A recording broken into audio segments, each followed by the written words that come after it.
താനും തന്റെ നേതാക്കന്മാരും ഇലക്ഷൻ ഫണ്ട് പാർട്ടി ഫണ്ട് എന്ന് പറഞ്ഞു വരുമ്പോൾ തരാൻ ക്യാഷ് വേണ്ടേ?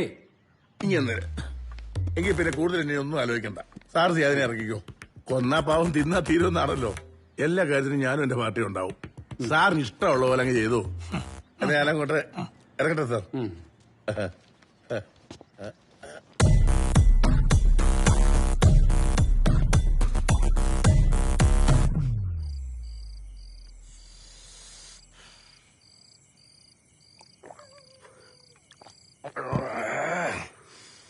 ഈ ദൈവത്തിന്റെ ഒരു മെനകെട്ട സ്വഭാവം. എന്തേലുമൊക്കെ തന്നങ്ങ് മോഹിപ്പിക്കും.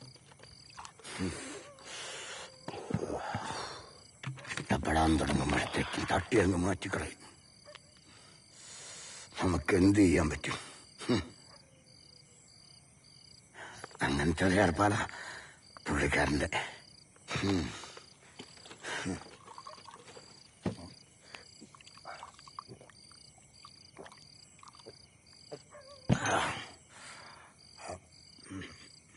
മുല്ലപ്പെരിയാർ വിഷയത്തിൽ ഇരു സംസ്ഥാന സർക്കാരുകളുടെയും പ്രതിനിധികൾ പങ്കെടുക്കുന്ന രണ്ടാംഘട്ട ചർച്ച 20-ാം തീയതി നടക്കും.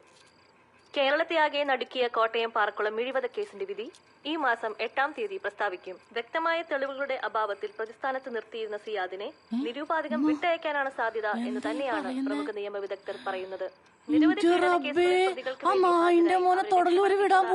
ഉള്ളൂരാനാണ്. എന്താ നിങ്ങളൊക്കെ അവിടെ കള്ളും മോന്തിയിരുന്നോ? കേസിന്റെ വിധി 8-ാം തീയതിയാണെന്ന്. ആ കള്ളപ്പന്നി സിയാദിനെ വെറുതെ വിടുവാന്ന്. വെറുതെ വിടുന്നു.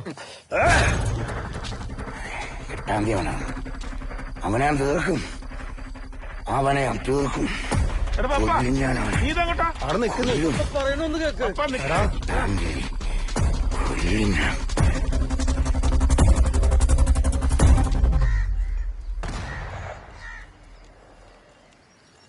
എടാ, നാളത്തേക്ക് 10 ലോഡ് കല്ലു കൂട്ടിക്കണോട്ടാ.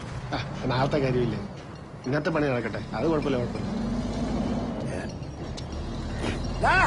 പപ്പൻ ചേട്ടാ, അയ്യപ്പേട്ടാ,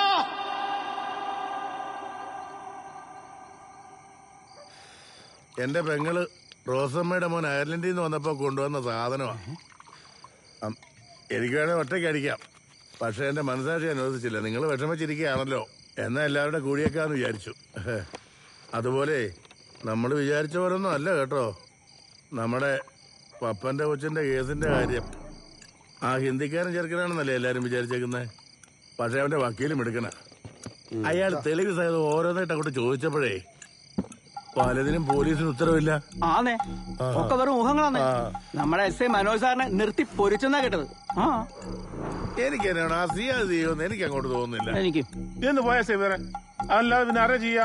അത് കണ്ടുപിടിക്കണം. ഇതൊക്കെ പറഞ്ഞാലും പപ്പനെവിടെ പോയെന്നേ? പറഞ്ഞ പപ്പനെവിടെ? അയ്യോ ചേട്ടോ, ഇതല്ലേ ഒരുമാതിരി ഊമ പിടിച്ചിരിക്കുന്നേ അല്ലേ? ഞാനും വന്നപ്പോലെ ശ്രദ്ധിക്കുന്നതാ. അങ്ങോട്ട് ഫിനിഷ് ചെയ്ത ഇത്. നിങ്ങൾ എന്നെയൊക്കെ പറഞ്ഞാലും കൊച്ചിനെ കൊന്നത് സിയാദാന്ന് പപ്പന്റെ ഉറപ്പാ. അവൻ നാളെ പുറത്തിറങ്ങിയാല് പീസാക്കി പൊട്ടിത്തെറിക്കാനുള്ള വെടിമരുന്നുമായി പപ്പൻ സിയാദിന്റെ പെരയുടെ മണ്ടലിൽ കാവല ഞാനാ കൊടുത്തേ. പപ്പ ചത്തിട്ടായാലും അവനെ കൊല്ലും. അതൊക്കെ ചുമ്മാ പറയുന്ന. ആരാരെ കൊല്ലനാ? ഞാൻ കൊല്ലുവോ? പോയൊക്കെ കൊല്ലോ? നീ കൊല്ലുവോ? എനിക്ക് കൊലപാതകം കേൾക്കുന്നത്. നിങ്ങളെ പോലെ ബലമില്ലാത്തവനല്ല പപ്പൻ. അവൻ ചെയ്യുന്ന പറഞ്ഞ ചെയ്തിരിക്കും, കൊല്ലുന്ന് പറഞ്ഞ കൊന്നിരിക്കും. പിന്നെ ഈ സിയാദ് ചെയ്തതാണെങ്കിൽ അവൻ ചാകേണ്ടവൻ തന്നെയാ. എനിക്കതല്ല, ഈ പപ്പൻ വെറുതെ കൊലപാതകി ആ കൊല്ലം ഓർക്കുമ്പോ ഉള്ളൊരു വിഷമ. എന്നാ പിന്നെ ഞാനങ്ങോട്ട് ഇറങ്ങട്ടെ.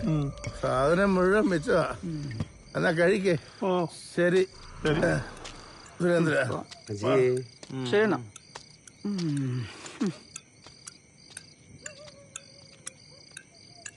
തിരിപ്പിക്കാൻ വേണ്ടി വന്നതാ.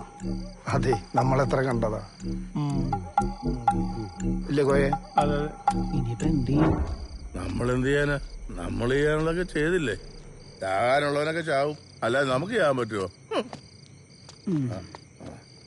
എടാ ഇപ്പൊ വരേ, ഒരു മിനിറ്റേ.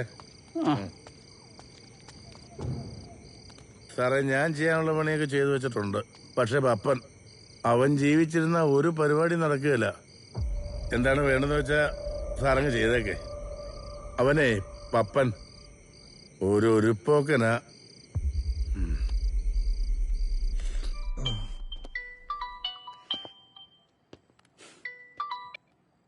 Hello Chatterjee sir ബോലിയേ.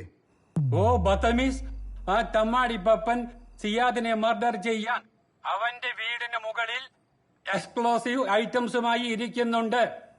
Arrest him immediately. Don't waste time. DSP sir, ഒരു കാര്യം കൂടെ, ആ തെമ്മാടിപ്പപ്പന്റെ ശല്യം ഇനി ഉണ്ടാവാൻ പാടില്ല. അവൻ ജയിലിനകത്ത് തന്നെ തീരണം.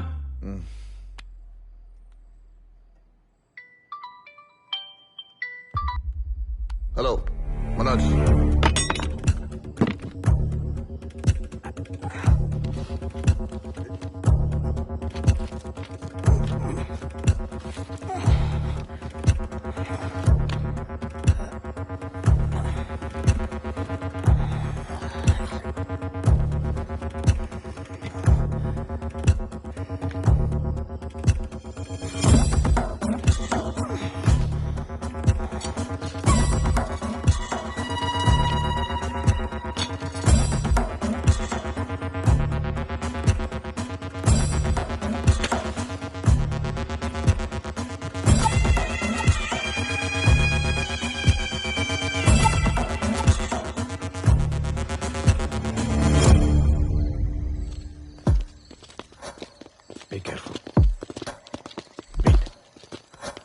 നിങ്ങളതിലെ പോ.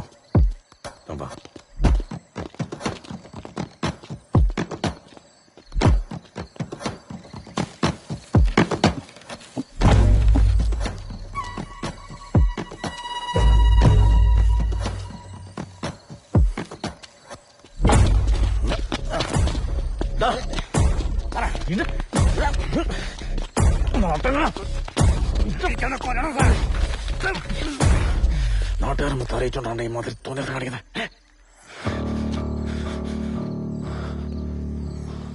അവൻ നാളെ ഇറങ്ങൂല സാറേ. നിങ്ങൾക്കൊന്ന് കണ്ണടയ്ക്കാൻ മേലെ. നിന്റെ കൊണ്ട് മരിക്കാനാണ് യോഗിക്കുക. നിനക്കിനി അവസരം വരും. നിക്ഷമയോട് കാത്തിരിക്കാൻ. എനിക്ക് മേളിൽ നല്ല പ്രഷറുണ്ട്. ഒന്നും ചെയ്യാൻ പറ്റില്ല. വാ.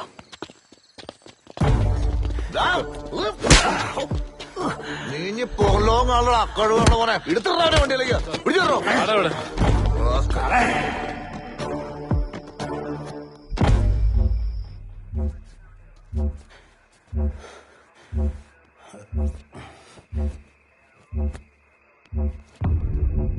നിന്റെ കൊണ്ട് മരിക്കാനാണ് യോഗിക്കുക.